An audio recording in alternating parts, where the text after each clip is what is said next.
मुंबई मुकुट तुझा घडावा, मुंबई मुकुट तुझा घडावा.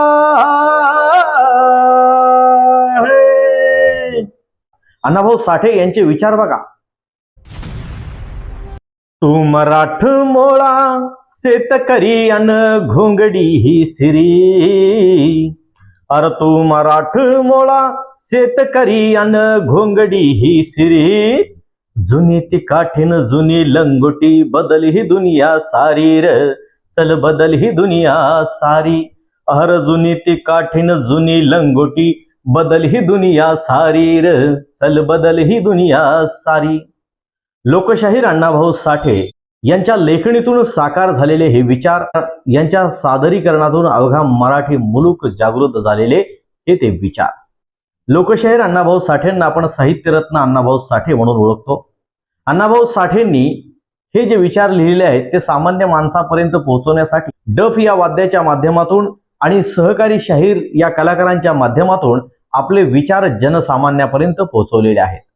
माझी मैना गावाकडे राहिली, माझ्या जीवाची झाली काहिली, हा जो गीत प्रकारातील छक्कड हा प्रकार आहे, हे गीत संपूर्ण महाराष्ट्राला परिचित आहे. परंतु महाराष्ट्रातील शेतकऱ्यांचं दारिद्र्य जावं, महाराष्ट्रातील शेतकऱ्यांना सोबतता यावी म्हणून लोकशाहीर अण्णाभाऊ साठे यांनी लिहिलेले हे गीत, तू मराठमोळा शेतकरी आणि घोंगडी ही सिरी. जुनी ती काठी जुनी लंगोटी बदल ही दुनिया सारी. महाराष्ट्रातील शेतकऱ्यांना अण्णाभाऊ साठे त्यांच्या लेखणीतून, त्यांच्या गीतातून बदलायला सांगतात, परिवर्तन घडवून आणायला सांगतात आणि एक चांगलं जीवन जगायला मार्गदर्शन करतात. अण्णाभाऊ साठे काय म्हणतात? तू शेतकरी आहेस, मराठमोळा शेतकरी आहेस आणि तुझ्या अंगावर सतत घोंगडी आहे. ऊन वारा पाऊस काही असू दे, उरावर घोंगडी घेऊन शेती पिकवतो, धान्य पिकवतो आणि जगाचा पोशिंदा म्हणून तू काम करतो. राब राब राबणारा कष्टकरी हा शेतकरी किती दिवस घोंगडीमध्ये राहणार आहे? किती दिवस ते काठी घेऊनच चालणार आहे?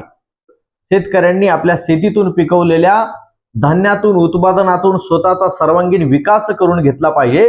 म्हणून अण्णाभाऊ साठे म्हणतात की जुनी ती काठी जुनी लंगोटी बदल ही दुनिया सारी. तू खाती कांदा भाकरी बसून त्या अंधारी. तू स्वतः कांदा भाकर खातो त्या अंधारी बसून आणि जगाला प्रकाशमान करतो, अन्नधान्य पिकून लोकांपर्यंत पोहोचवतो, नागरिकांपर्यंत पोहोचवतो, त्यांना जगवतो. पण तू कांदा भाकर खातो. तू खाती कांदा भाकरी बसून त्या अंधारी. भुकेला कोंडा आणि निजेला धोंडा बदल ही दुनिया सारी. शेतकरी जेव्हा अन्नधान्य पिकवतो, म्हणजे जोंधळ म्हणत होतो, ज्वारी म्हणत होतो, गहू, तांदूळ असे विविध अन्न जेव्हा शेतकरी पिकवतो, माळव पिकवतो, कडधान्य पिकवतो, परंतु ज्वारी केल्यानंतर जो कोंडा राहतो, प्युअर ज्वारी म्हणजेच ज्वारीचे धान्य बाजूला काढून जो कोंडा उरतो, ज्याला मात्र देखील आपण म्हणतो, तो कोंडा तू खातोयस आणि चांगलं अन्न तू लोकांना देतोय. त्यातून तुझ्या कष्टाचं चीज तरी होतंय का? आपल्या मालाला योग्य भाव असावा, आपणच उत्पादित केलेल्या मालाचा भाव आपणच योग्य तो ठरवावा आणि योग्य तो भावामध्ये विकून आपण आपलं राहणीमान सुधारलं पाहिजे, आपल्या मुलाबाळांना शिकवलं पाहिजे. आणि ही शेतकऱ्यांची जी दयनीय अवस्था आहे, दारिद्र्यामध्ये वर्षानुवर्षे जो शेतकरी राहतो आहे, त्याने या दारिद्र्यातून बाहेर पडून स्वतःची प्रगती करून घेतली पाहिजे. ही का होत नाही? त्या काळात अण्णाभाऊ साठेंना कळालं होतं की जोपर्यंत तुला दारिद्र्यात राहायची सवय आहे, म्हणजे डॉक्टर बाबासाहेब आंबेडकरांनी ज्या पद्धतीने सांगितलं की गुलामाला गुलामगिरीची जाणीव करून दिल्याशिवाय तो पेटून उठणार नाही, हेच विचार अण्णाभाऊ साठे यांनी त्यांच्या लेखणीतून शेतकऱ्यांसाठी लिहिलेले आहेत की शेतकऱ्यांना आपल्या दारिद्र्याची जाणीव निर्माण झाल्याशिवाय तो दारिद्र्यातून बाहेर पडणार नाही. आणि दारिद्र्याची जाणीव म्हणजे शेतकऱ्यांनी उत्पादित केलेल्या मालाला त्याला स्वतःचा भाव ठरवता आला पाहिजे आणि त्याच योग्य त्या भावाने त्यांनी आपल्या शेतात उत्पादित केलेला माल विकला पाहिजे. त्याशिवाय शेतकऱ्याची प्रगती होणार नाही. एवढे मौल्यवान विचार अण्णाभाऊ साठे यांनी आपल्या लेखणीच्या माध्यमातून मराठमोळ्या शेतकऱ्यांसाठी मांडलेले आहेत. हे जे गीत प्रकार आहेत, अण्णाभाऊ साठेंनी जे गीत प्रकार लिहिले ते प्रबोधन करण्यासाठी, चळवळ करण्यासाठी, परिवर्तनवादी विचार होते. त्या ठिकाणी जात पात धर्म पंथ हे सगळे बाजूला ठेवून शेतकरी ही एकमेव जगाला पोशिंदा ठरणारी, जगाला जगवणारी जात म्हणून त्याकडे पाहिलं जात होतं, ना की कुठल्या धर्म आणि जातीपंथामध्ये पाहिलं जातो. सबंध मराठमोळा शेतकरी. म्हणून अण्णाभाऊ साठे लिहितात, तू मराठमोळा शेतकरी अन घोंगडी ही सिरी, हर जुनी ती काठीन जुनी लंगोटी, बदल ही दुनिया सारी र, चल बदल ही दुनिया सारी. तू खाती कांदा भाकरी, तू खाती कांदा भाकरी, बसून त्या अंधारी अंधारी. भुकेला कोंढान निजेला धोंडा, अर भुकेला कोंढान निजेला धोंडा, बदल ही दुनिया सारी र, चल बदल ही दुनिया सारी. शेतकऱ्यांनी स्वतःची प्रगती करून घ्यावी, परिवर्तनवादी विचारसरणीला धरून पुढे जावं आणि शेतकऱ्यांची डेव्हलपमेंट व्हावी, शेतकऱ्यांची मुलं बाळ शिकावीत आणि शेतकऱ्यांचं राहणीमान उंचावं, हा एकमेव उद्देश या अण्णाभाऊ साठे यांच्या लेखणीतून होता. अण्णाभाऊ साठे पुढे एका आणखी गीतामधून येतात, आपण कुठल्याही साहित्य प्रकारामध्ये, गीत प्रकारामध्ये किंवा कला प्रकारामध्ये गण हा प्रकार ऐकलेला आहे. गणपतीची त्यामध्ये स्तुती केली जाते, गणपतीची आराधना केली जाते आणि कुठल्याही शुभ कार्याची सुरुवात करण्याच्या अगोदर गण हा सादर केला जातो, गणपतीची आरती केली जाते. जसं की तमाशा प्रकार असेल, नाट्य प्रकार असेल, संगीत नाट्य असेल किंवा एखादा कला प्रकार रंगमंचावर सादर करण्याच्या अगोदर गण हा गायलाच जायचा. त्या काळात साहित्यरत्न अण्णाभाऊ साठे यांनी भारत मातेवरती गण लिहिला होता.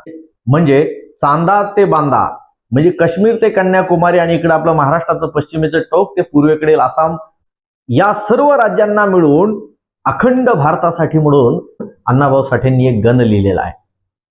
भारत माते घे माझा मुजरा, भारत माते घे माझा मुजरा, गरीब कष्टकरी शेतकऱ्यांचा, मुंबई मुकुट तुझा घडावा, मुंबई मुकुट तुझा घडावा.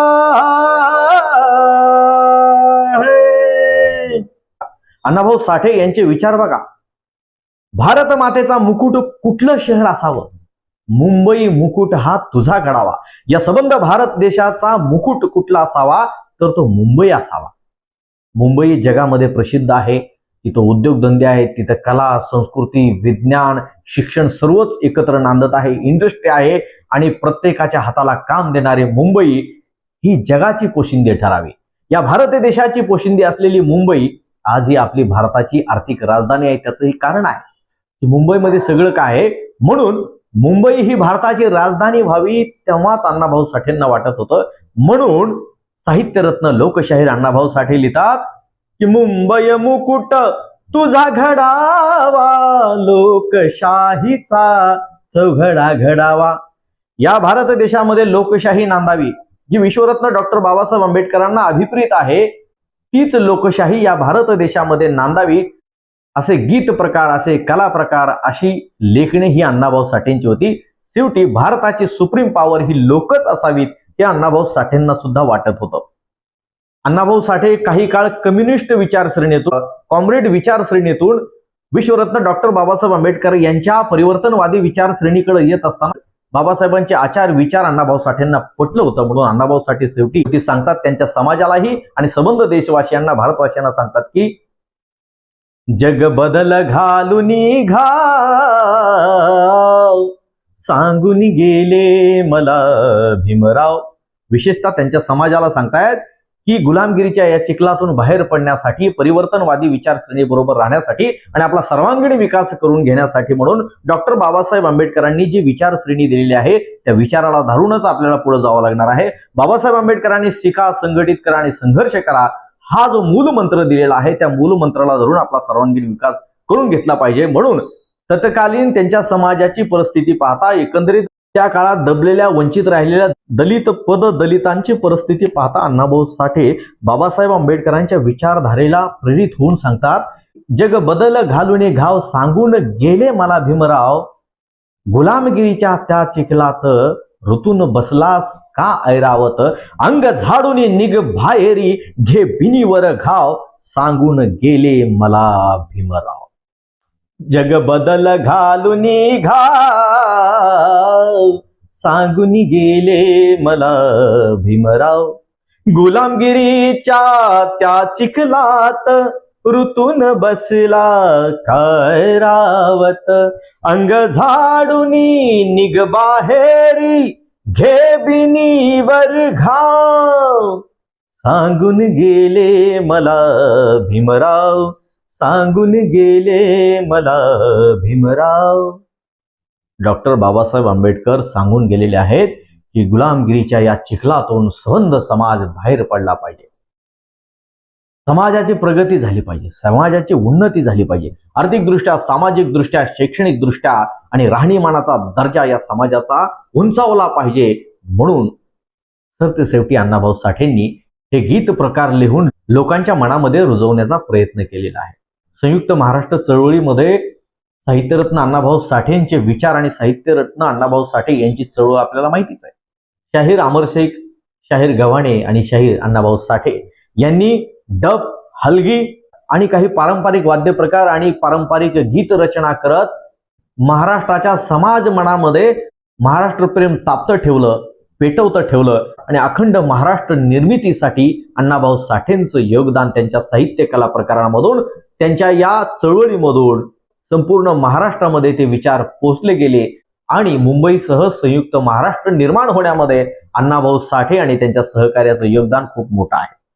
माझी मैना गावाकडे राहिली, माझ्या जीवाची होती या कायली, हा जो प्रसिद्ध गीत प्रकार आहे, जो आपल्याला सर्वांना माहिती आहे, ती मुंबई आणि गावाकडचं वर्णन आणि मुंबई कशा पद्धतीचे आहे त्या मुंबईचं वर्णन, ज्या महाराष्ट्राच्या सीमेवरती गाव आहेत, निपाणी आहे, कारवार आहे किंवा ही जी गावं आहेत, ती गावं देखील मुंबईसह महाराष्ट्रामध्ये यावीत यासाठी सुद्धा त्यांनी प्रयत्न केलेला आहे. आणि त्यातून निर्माण झालेलं आपलं राष्ट्रप्रेम, राष्ट्रभक्ती, आपलं राज्यप्रेम, राज्यभक्ती आणि मुंबईचं वर्णन त्यामध्ये केलेलं आहे. माझी मैना गावाकडे राहिली हे गीत सर्वांनाच परिचित होतं, म्हणून त्यावरती जास्त आपण न भाष्य करता जे गीत प्रकार अण्णाभाऊ साठेंनी जनसामान्यासाठी, शेतकऱ्यांसाठी आणि भारत मातेसाठी लिहिली होती, या 2-3 वळी मला जमल त्या पद्धतीने तुमच्या समोर मांडण्याचे प्रयत्न केले.